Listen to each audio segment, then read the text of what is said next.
McArthur. I'm the VP of Product Advocacy here at New. We are a Salesforce native CPQ and billing platform, providing everything you need from omni-channel purchasing, supporting your direct and in-app and website purchasing or selling, as well as everything in between. And I just mentioned we're going to have AI guided selling coming out. There are so many things you can do with the platform. We'd love to talk about that, but that's not why we're here, not overtly. But Liz has joined us. Liz is amazing. She's a good friend of mine. Liz, why don't you introduce yourself? Yeah, so my name's Liz. I'm based out of Philly.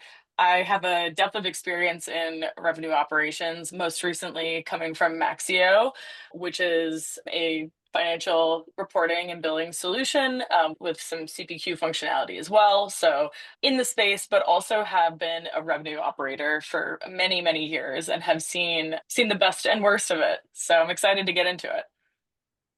And this it's in the chat, but we can't go any further without saying go birds.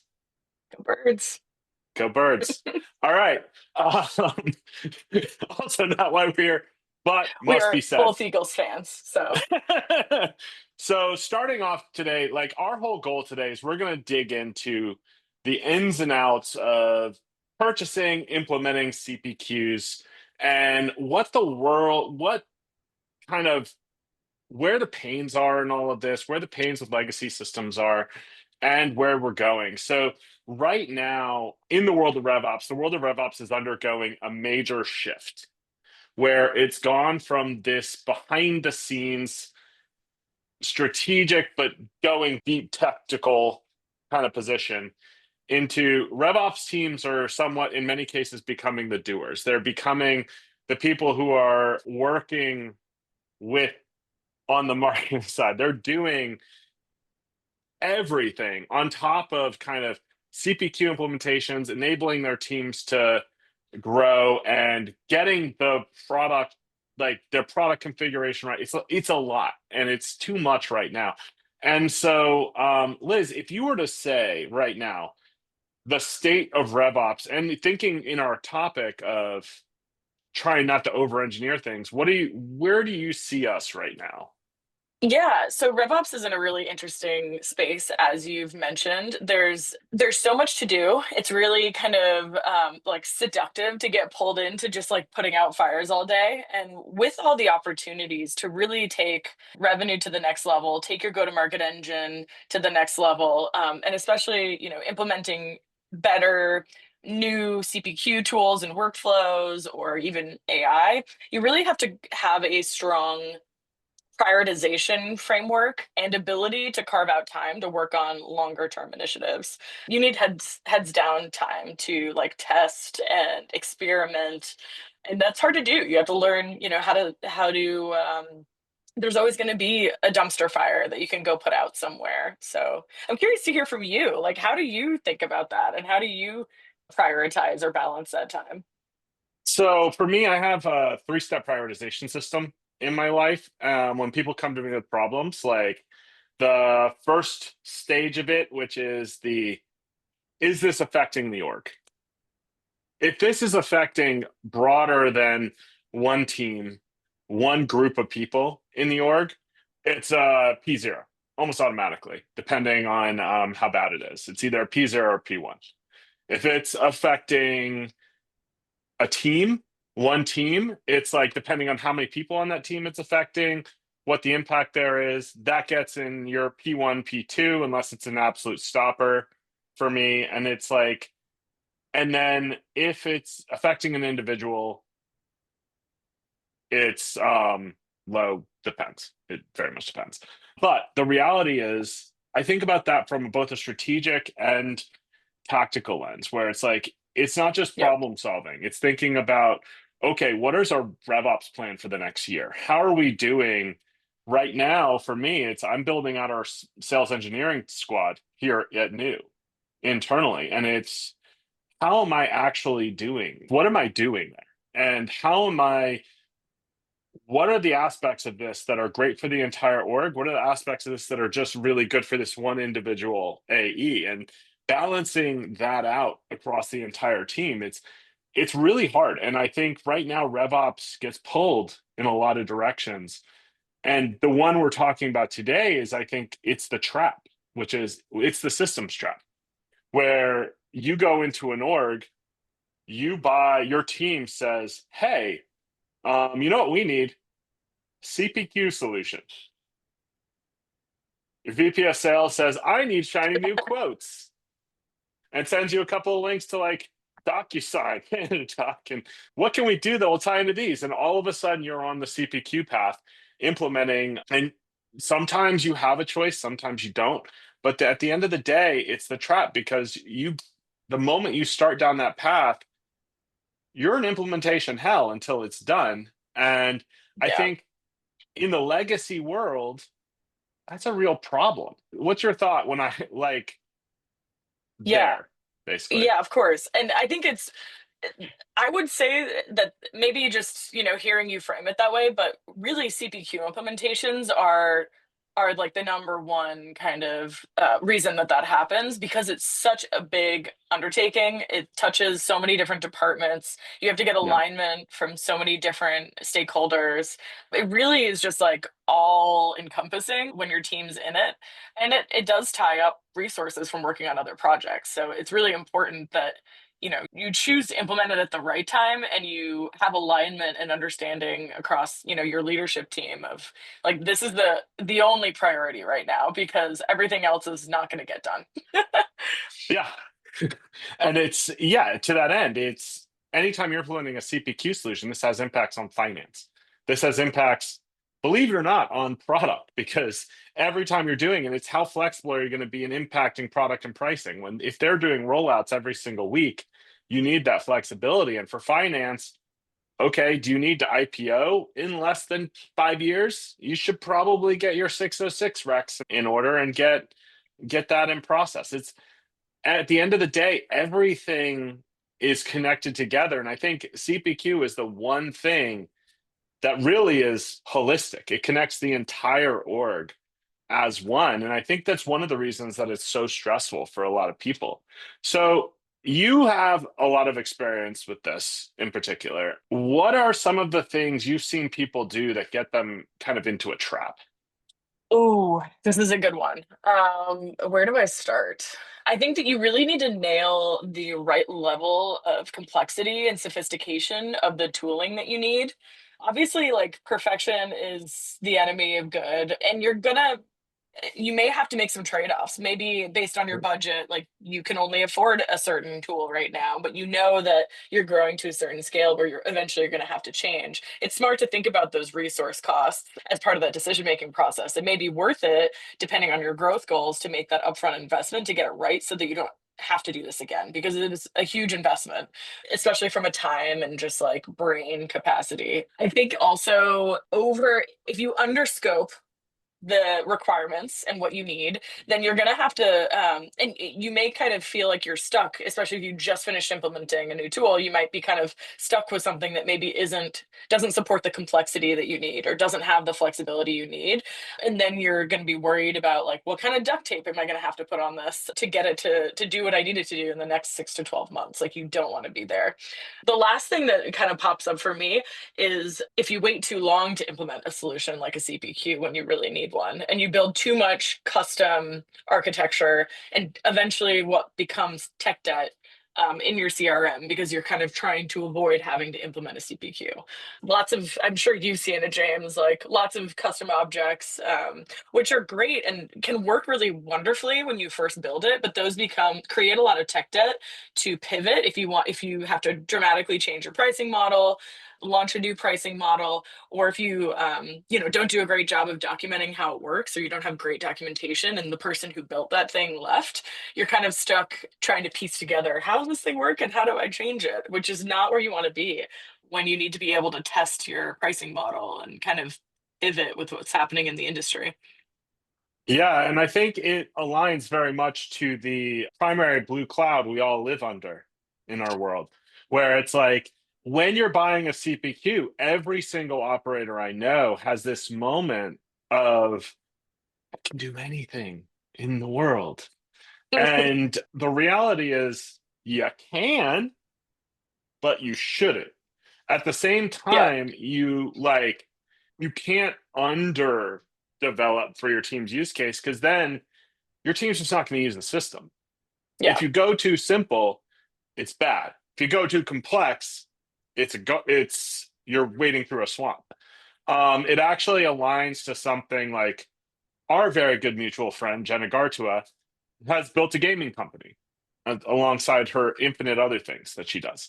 Um, but when it comes to building a game, it's you start off in the design thinking phase where you're going out and you're going, what are all the things we could possibly do? You're doing the same thing with the CPQ, where it's you're going out to Yeah. every single team and you're saying, hey, what do you need a CPQ to do? What do you need a CPQ to do? What do you need CPQ to do? And it's use case city. You may have 300 use cases on your board. And then it's summarizing those into like, okay, what do we solve for here? And it's pulling things out until you're like, okay, no, it's Yeah. not going to work anymore. And then that's the right level where right at the moment where it might break, if you take another aspect out, that's the moment where you've perfectly done your discovery. Uh, Yeah. That I have a question for you on that. Based, I've seen this happen, and especially with the CPQ implementation, because there's so many different stakeholders with so many different requirements. How do you manage making sure that everyone's aligned on once you pick a solution, like what it does, what it's going to solve, and what it's not going to solve? Because I'm guilty of this too. I'm like, that problem will be solved by CPQ. It's wonderful. But, it's nearly impossible to pick a solution that does everything for everyone, right? So, have you dealt with this before? I've dealt with this and I've seen an infinite number of customers new deal with this, where it's impossible to solve everyone's use case. It's Yeah. truly impossible. So at the end of the day, what you got to do is you got to make your non-negotiables, your nice to haves, and your maybe in the futures. And Yeah. so it's like the idea is if your team is one day going to explore usage pricing, and that's been on your list for 3 years, that's in the nice to have category. If your team needs to be able to do a midterm change quickly and easily, it's a non negotiable. And so at the end of the day, it's making that list, understanding all of those use cases and what are the non negotiables for your team, and then finding whatever solution it is, and not, and like you stop eventually, but finding whatever solution is that ticks the most boxes. Yeah. And I feel like it's also about being an expert or bringing in experts from those products when you've got like this is the Mhm. one for us, and make sure that you're becoming an expert if you're not already, if it's like a newer solution. But you need to do that so that you can maintain realistic expectations, right? So when Mhm. your sales leadership is like, oh, it's going to do this for us, and you're like, actually not exactly, but let me go back to the list of non-negotiables that we had for sales that it will do. And just because what you don't want is to go live with it and have people be disappointed either. Like you want to have Yeah. realistic expectations because that's going to drive adoption, right? Yeah. It's like everybody says under promise and over deliver. You just need to deliver, honestly, just deliver. But at the same time, to your point, it's once you get that list to the point, it's aligning with your stakeholders like, okay, here's the list. And when you get to the decision point, here are the things we're going to lose. And don't go into it, please. I'm begging all of you fine people on this call and anyone who listens to this later. Don't go into a CPQ implementation thinking you're going to keep your current process. It's not possible. Nope. It's just never You going to gotta, happen. and that's like the hard part about it, right? Is that you're changing all these business processes to fit a solution, which makes Yeah. it painful.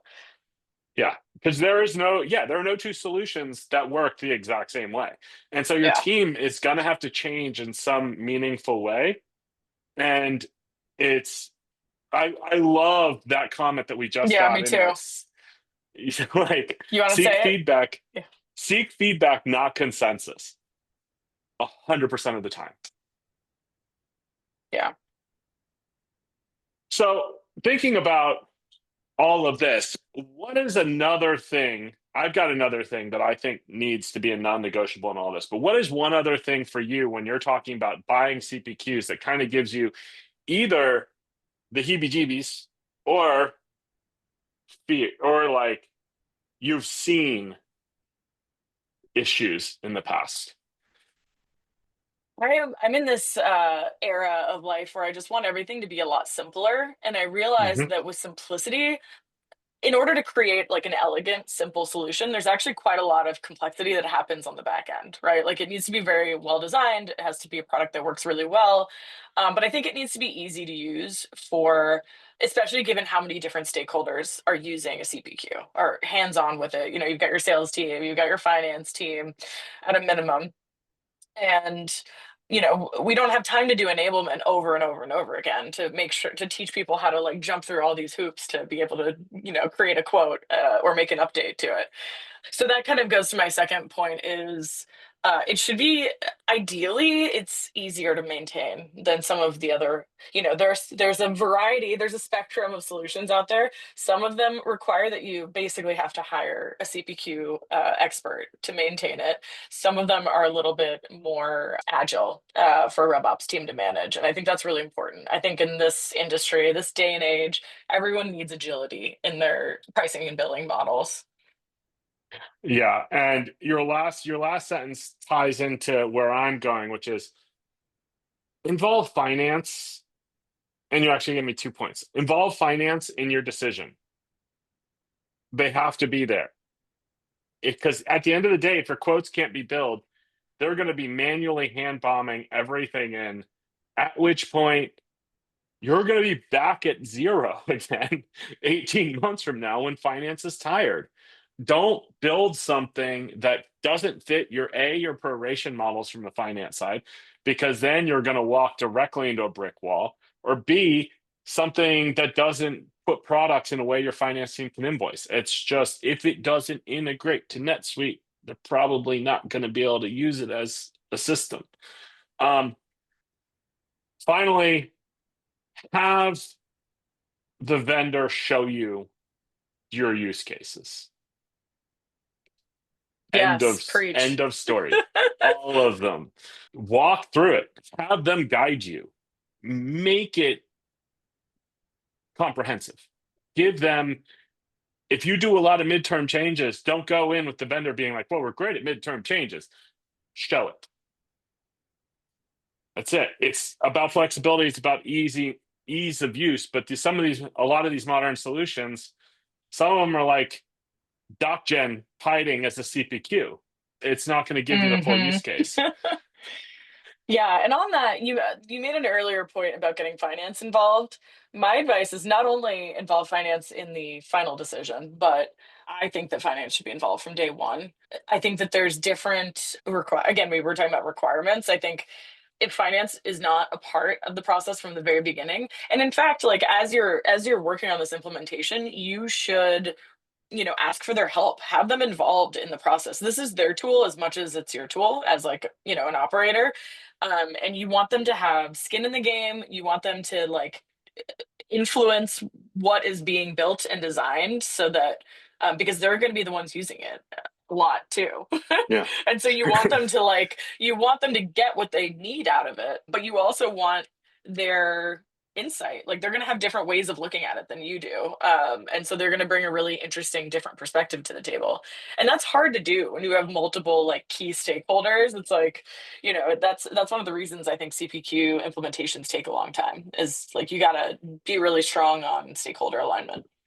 Yeah, 100%. And that actually, I know we're saving Q&A to the end. Sorry, team. But we have a great question, which is CPQ does not seem to have a one-to-one match with NetSuite proration. I was told by a vendor that the daily in NetSuite is a very different than daily proration in CPQ. How do you suggest one works with the basic tool gaps? And James, I think, Liz, what's your yeah, I think that's you should take that one. That one's, I think, a okay. really interesting use case for new. Yeah, that's fair. So for when we talk about proration and all of this, and just think about all the tool gaps. Like there are so many that you're going to run into, especially when your billing and your proration are like coming from different angles. It's a mapping exercise at that point where if your finance team won't think about a change, won't make a move, then what you need to do is you need to like have a map in place for them. Understand how you're going to be doing that translation. Proration is a wildly complicated thing, and it's very difficult to unscrew up once it's screwed up. And so that's one, Misha, I honestly I would say I would focus on finding a vendor that can match NetSuite's proration model, because if you can't, if it's not, then you're going to completely end up in a bad place. And you're going to constantly be adjusting invoices, adjusting revenue schedules, and adjusting everything down the road. And it's going to be a righteous mess. And you're going to have things, quantities aren't even going to match. So I do think that one is a non-negotiable for me, but for everything else, it's a mapping exercise. We can go to the next slide because we do have a lot of content to get through, and we just blasted through 30 minutes talking about that. We knew we could. All right. So right now we've got a poll for everyone. Basically, this is like, how are you currently dealing with midterm changes?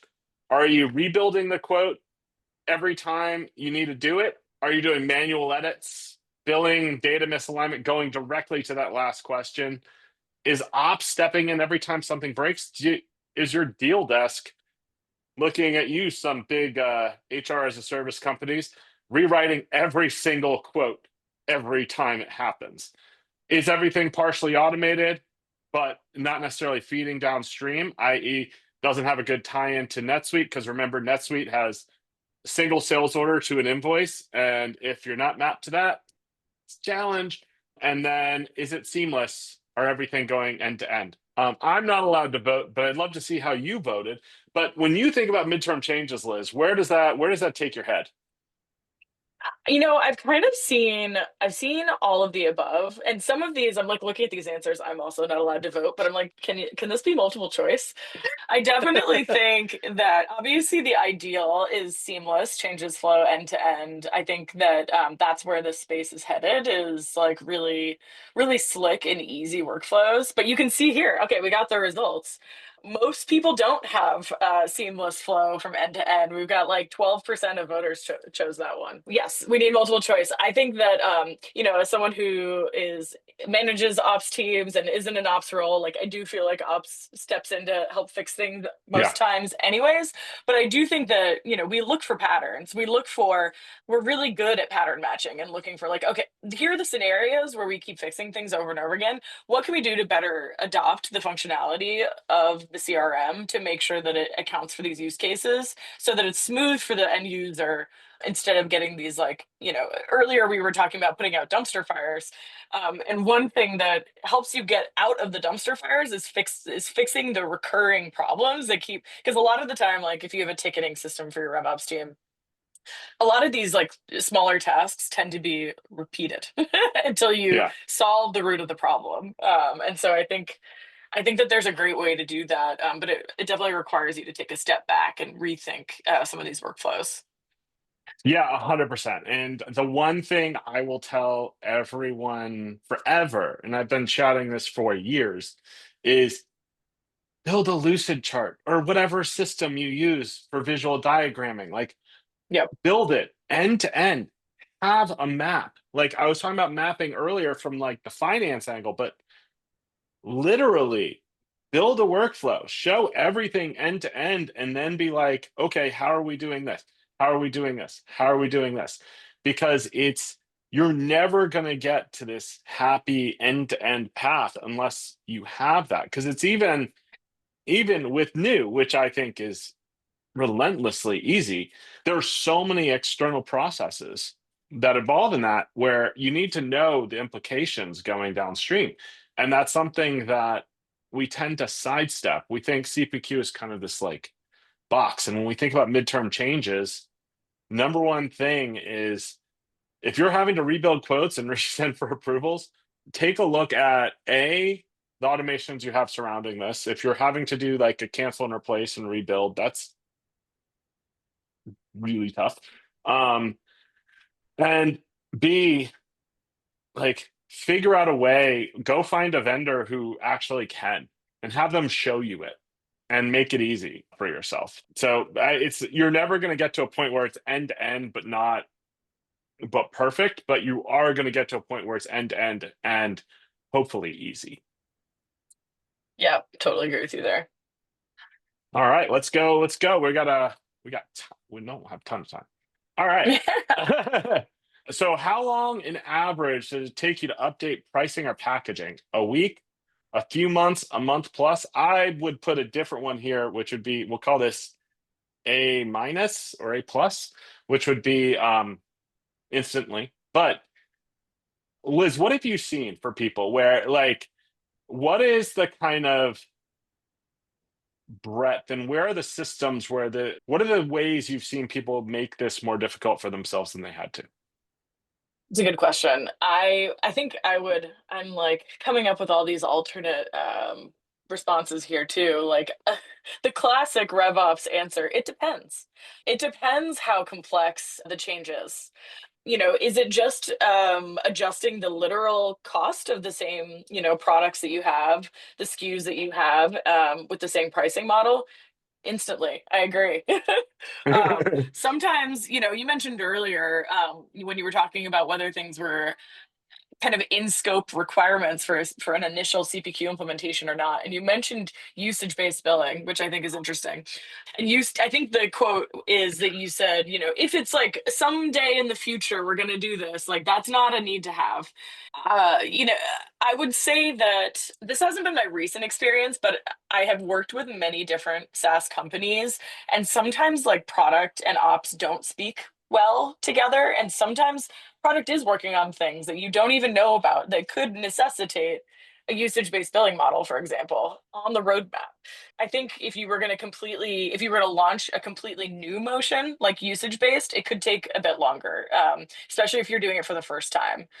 And I think, we were talking about that earlier, but I think the right systems are make this a lot easier. And that's something you should prioritize when you're looking at different CPQs is like, I know that the pricing model we're trying to go live with now looks like, but what's the next one? Even if no one has like brought it up to you, you're like, it's going to change. It could change in 6 months. It could be a year. But are you going to want to replace your CPQ to facilitate that? Probably not. 100%. And that is one of the core things we end up talking to people about. So like the comment on usage, yeah, if you've always been talking about it and you're never going to do it, it's not a must have.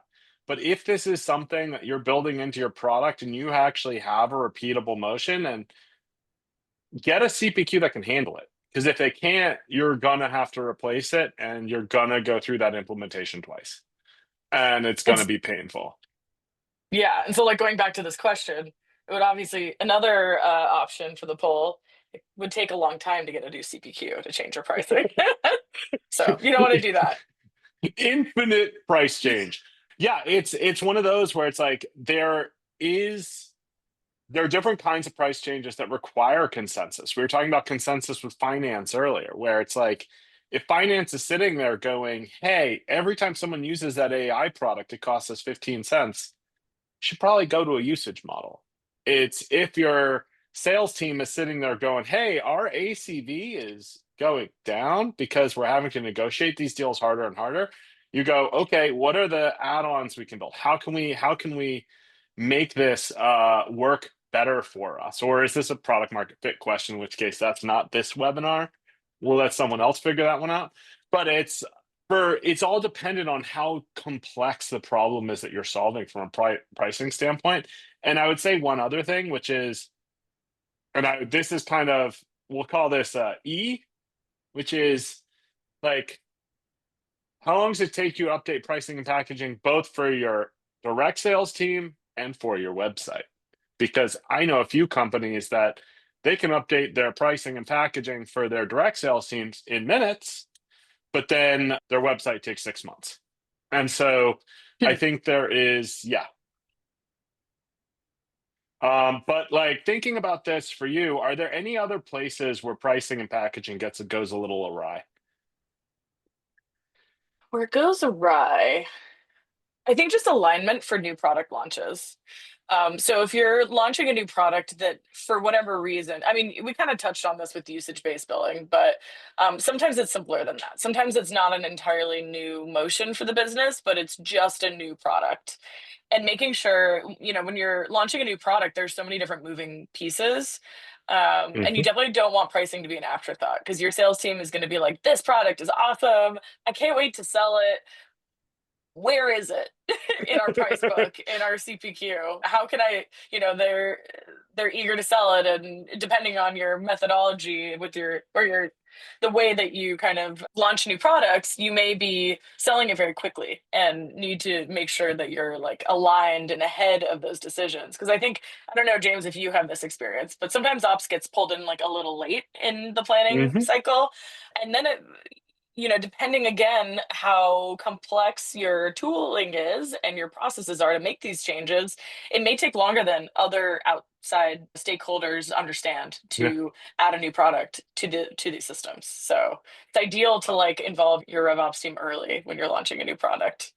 100%. And a lot of times that's because RevOps teams are stuck in the systems trap because they're stuck Hmm. in this tactical world, and your executive team tries to protect you, Yeah. which is actually not helpful. And so what they will do is they'll go out and they'll like build an entire plan. Well, funny story, they don't 100% know how the systems work. And so sometimes they engineer a plan that's entirely impossible, and you get brought in with 10 minutes left on the clock, and you're like, no, I have to slow us down, and we're gonna have to redesign this entire thing. And they're like, no, no, no, no, no, you can build this. And you're like, fine. So yeah, it's championing yourself early, get yourself into the room for these things, because otherwise you're going to end up in product and pricing and packaging conversations that honestly just set you up for complete failure. Yeah, and I think it goes back to some of the topics you mentioned earlier of being like strategic versus tactical. This is where RevOps has an opportunity to show up as a strategic leader. And you need to create space for that. If you're constantly tactical, like in the weeds, putting out fires, you need to come up for air and be like, what's happening next? you know, who's going to need my help for this new product that we're launching? And I think being in the room for those conversations obviously is a great starting point. But another thing is you can James, I don't know if you've had this experience, but I think I've been so busy that I understand when people don't pull me into some conversations because they look at my calendar and they're like, "When? Yeah. When would I invite her to this launch meeting?" So I think it's really important to align with your peers and like your leadership team about what your priorities are and like where you need to tell me that I need to make time for this meeting to talk about this because it's gonna, we want to be proactive. We don't want to be stuck behind and then like working all night or all weekend to add some new pricing to help the business kind of launch on time. 100%. You can talk of our marketing team. Like this webinar probably would have been 3 weeks ago if my schedule would have allowed it. And then I think we've got one more. So our next one, we can go next, like, is about hybrid revenue models. And it's like when we say hybrid revenue models, we're talking you're selling a subscription plus support. You're selling one-time fees with SaaS. It's all of the different things. It's like what Liz, like what are some of the kind of challenges you've seen with reporting from a hybrid revenue model standpoint, like thinking about all the different ways we can sell product? That is a great question. Luckily, I haven't had the like too many disconnected tools system problem, but not recently at least, but I have seen that in the past. I think Actually, zooming out a bit, I think it's more, I feel like this is my theme today is stakeholder alignment. I think the issue actually happens kind of like further up the funnel, if you will, and just making sure that we're aligned on like the definitions. For example, like how do you treat usage revenue compared to recurring subscription revenue in your financial reporting and your RevOps reports on how we're achieving against targets. Those types of conversations are really important to make sure that, again, across your stakeholders that would be involved in a CPQ, like sales, finance, RevOps, marketing, that there's alignment at the very top down, because it's impossible to design a system that speaks that language if we're all speaking a different language. 100%. And I think the top two choices here, which was too many tools, disconnected systems, and keeping data in sync across motions, feed directly into that, which is we Yeah. need to start with process. We need to start with governance. We need to start with like, I always use this example of like, if you walk into a room and ask every one of your executive leaders what an MQL is, does everyone agree? And chances of that are actually zero right now. Well, it Like, depends. It depends how much of a focus. That's one of my favorite topics, and I think you can revisit that topic like once a quarter, really, yeah. just to make sure we're all on the same page. This is still the definition, because I also think that to avoid like the definition of MQL being like a vanity metric, I think your marketing team needs to feel really good about it and like be the again, this is like stakeholder alignment. I think they're like the champion of the MQL, but I think RevOps can help with that. And I think, one thing you didn't say, but I think you meant it when you were talking about governance and accuracy across the systems. You really do need to agree on a source of truth too. Hmm. And I do think, I don't know if I've like perfectly cracked this one yet, so I'm curious to hear what you say. But I think especially between, like go-to-market teams and finance, I think they probably have, I think go-to-market would generally say, hopefully Salesforce has some level of source of truth, your CRM should have accurate and current data about your customers, your sales process, and get those core metrics calculated correctly so that we're all looking at the same numbers when we're talking about bookings, we're talking about customer value. But sometimes, I think finance has some of their own tools that they like for these things. So I'm curious on your experience there. Yeah, I think it's very dependent on stage and very Yeah. dependent on like the team. It's because yes, you need to have a centralized source of truth. When you're early stage, don't don't lose your head about it. Make it Salesforce, make it HubSpot, whichever CRM you're using. Have a place where you have the source of truth of what a customer is and how much they're going to pay you. Just have it. Understand what that is. Finance, early stage, source of truth is going to be a spreadsheet. And it might even be that later at a later stage. Um, as you continue to grow, you're going to build out, you're going to get a data team, you're going to build out a data warehouse. That data warehouse is going to become the driving force. It becomes your source of truth. That requires a lot of effort. Building a source of truth is not a small task. There's a question in the chat about ERP finance and how and getting that change to happen because it touches revenue. And it's like, it's I think that's the alignment question because it is incredibly expensive. You're never going to make NetSuite your entire customer source of truth because, like, you don't want to have it track activity metrics in NetSuite. This isn't 1996. No, it's a different use case. And you may be reporting on some of these metrics in different ways for good reason. Yeah, 100%. It's and so make your source of truth for each team and the place your team needs to have it, and then try to centralize as soon as you can. But don't overwork yourself trying to get to a source of truth early. But when you get there, if you're in that pre-IPO track and you need to start having centralized governance, you're building out a centralized governance model, you need to have a centralized data stack as well. At which point, build a data warehouse. It's the only way you're actually going to get to a true source of truth.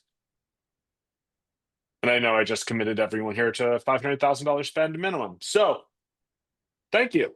But yeah, Liz, are there any other things that you think you want to jump into. Like, what other thoughts do you have on this topic before we open it up to questions? Yeah, I think I'm gonna keep beating the drum of alignment. I think it's a really great. I think implementing a CPQ and like leveling up your CPQ processes, great opportunity to drive partnership between finance and RevOps. I think you if you guys can partner well, you'll be best friends, and this implementation or this tool will be so much better off for it. The whole company will be better off for alignment there. And also, depending on how large your team is, it's also helpful to have other folks who can help you maintain systems like this.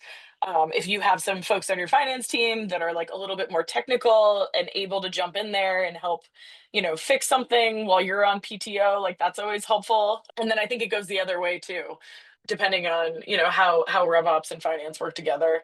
I think you want your sales team to feel really great about this tool. This is the tool. I mean, depending on what your CPQ does, this ideally is the tool that's like showing your prospects your quotes, and that's such a great opportunity to show up well in front of your potential new customers. And so, think about that as an opportunity to really nail it and improve your prospect journey and your customer experience, and make your sales team like make their lives easier. They don't want to spend time generating quotes. They Yeah. don't want to spend time, we could probably have a whole separate webinar about helping make it easier for sales reps to keep the CRM updated so that they can really focus on what they do best. But that's really building relationships, moving these processes forward. It's not monkeying around in technical systems. 100%. I agree with everything you said. The RevOps is about people, process, systems, and insights. Just those four things. And it's like start with the people, then to the process, then back to the people, then back to the process, at which point you get to systems. And then that goes to insights, and then back to systems, and then back to process again. It's like you're constantly going to be back and forth, but the process is the core of everything. You should always look first to process before you make any change downstream. Always. Thank you, Liz. This is awesome. And now Thank you. everyone This is ask fun. us whatever questions you have. Yeah, we'll go back to a few that were covered to some extent, but maybe not directly. James, you got most of the questions, but there's one from Jordan. How do you best, well, you did answer this, but how do you best communicate to the executive team the short-term implications for rebuilding a CPQ and the long-term implications for headcount, et cetera? And you touched on this somewhat. The headcount and long-term are going to vary on the tool and solution you have to implement, but if you could elaborate a little bit, that would be awesome. It's never fast. Like the reality is it actually can be fast. There are, depending on your complexity and how much you've built yourself into a hole.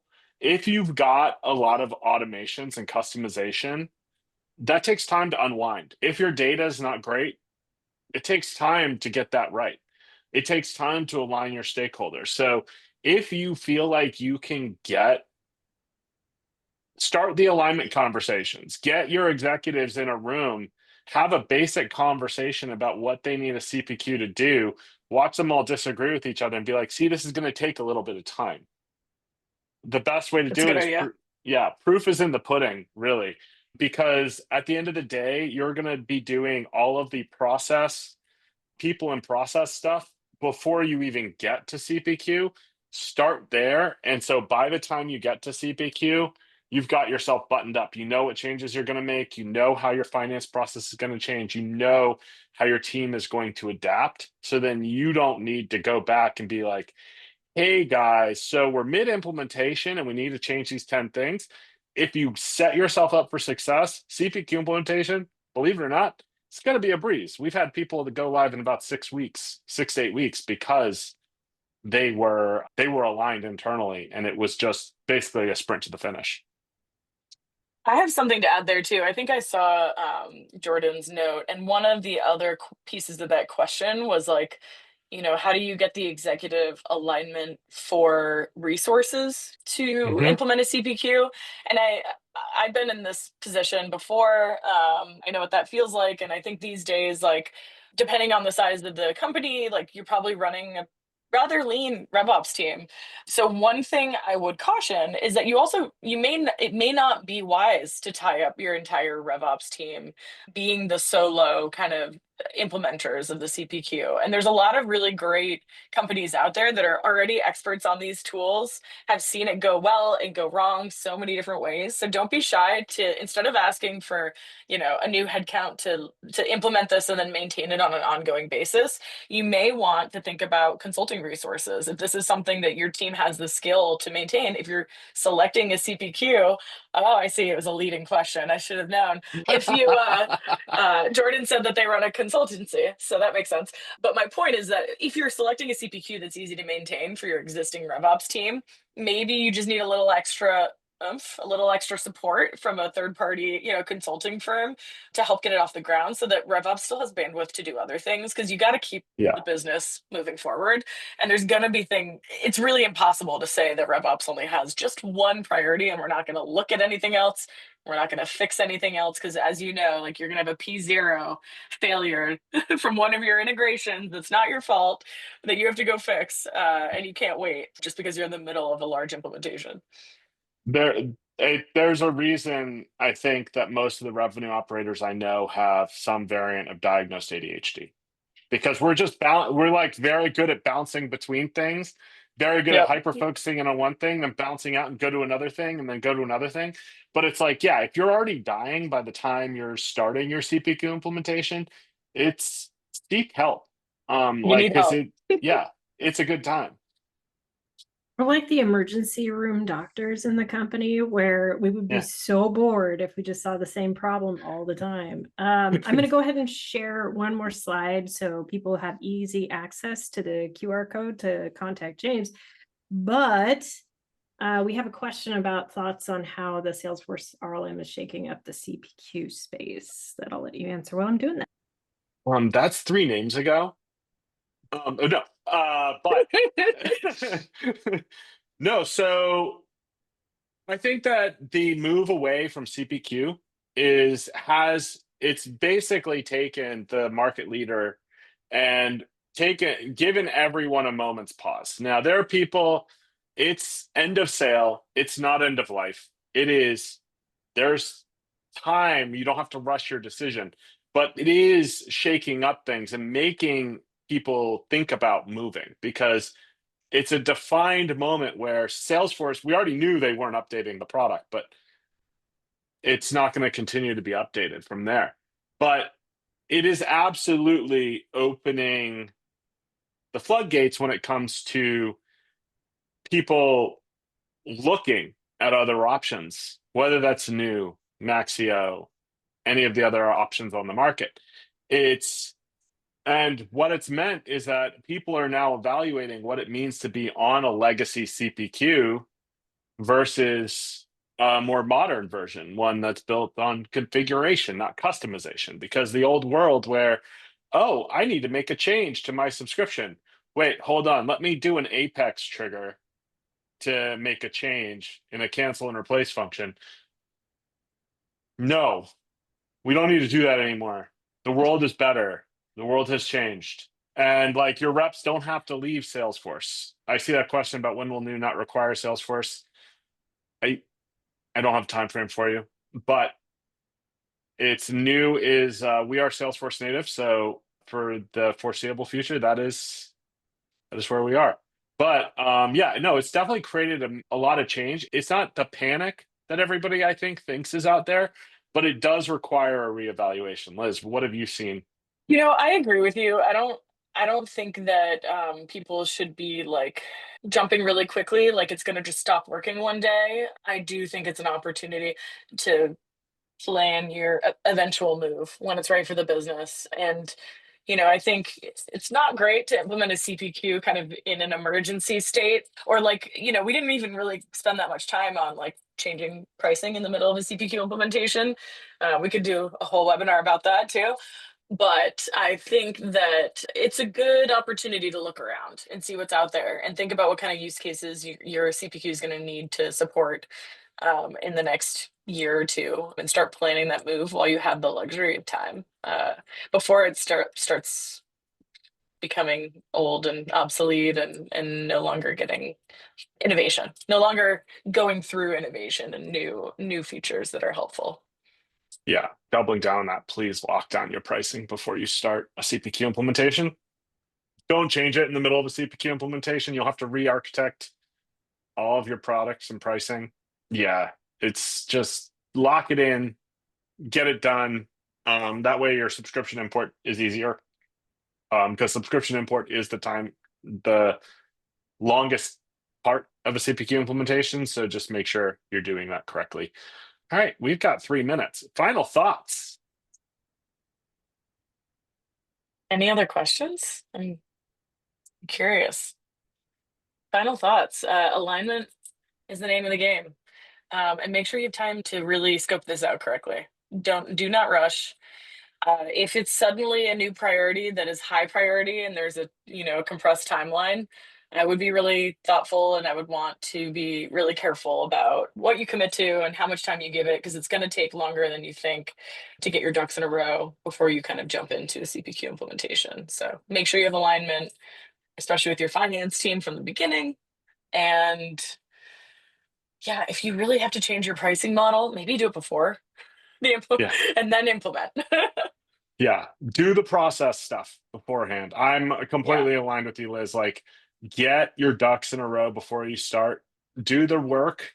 I know, like, everyone's like, the new thing is fiber maxing. Like, it's like, we all got to eat our vegetables. And so it's, at the end of the day, do it for your company too, where it's alignment, process, get everyone aligned, get your product and pricing set, understand what you're doing with the CPQ, and then maybe it won't make you cry. Maybe. Hopefully. If you choose the right one. That's Awesome. All right, everyone. Well, thank you both, Liz and James, for the webinar and sharing your expertise. We appreciate it. Everyone, please do take the survey on the way out. Let us know what we can do the same, differently, whatever, to make you happy on these webinars. And keep looking for news on the RevOps